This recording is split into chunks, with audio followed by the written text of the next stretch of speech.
বাঙালিদের জীবনে ঈশ্বরচন্দ্র বিদ্যাসাগর মহাশয়ের অবদান যে কি তা তো কোনোভাবে বলে শেষ করা যায় না।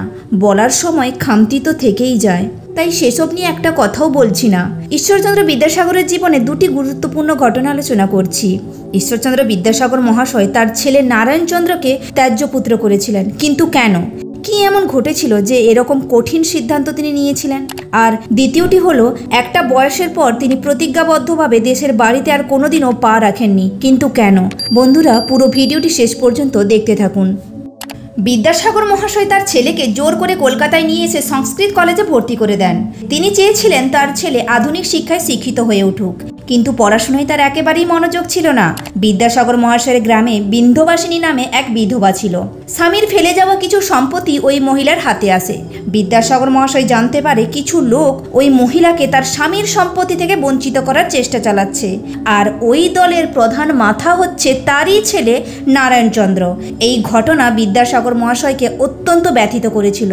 প্রচণ্ড রাগে নারায়ণকে তিনি ত্যায্য পুত্র করেন। বাবাকে তুষ্ট করতে গিয়ে নারায়ণ তার অন্যায় স্বীকারও করেছিলেন, কিন্তু তাতে এতটুকুও গলেননি তিনি। অবশ্য শেষ জীবনে তিনি তাকে ক্ষমা করে দিয়েছিলেন। দ্বিতীয়টি হচ্ছে গ্রামের বাড়িতে পা না রাখার ঘটনা। বিদ্যাসাগর মহাশয়ের দেশের বাড়ি ছিল মেদিনীপুর জেলার বীরসিংহ গ্রামে। বাড়ির পাশে ক্ষীরপাই গ্রামে মুচিরাম বন্দ্যোপাধ্যায় মনমোহিনী নামে এক বিধবাকে বিবাহ করতে সম্মত হন।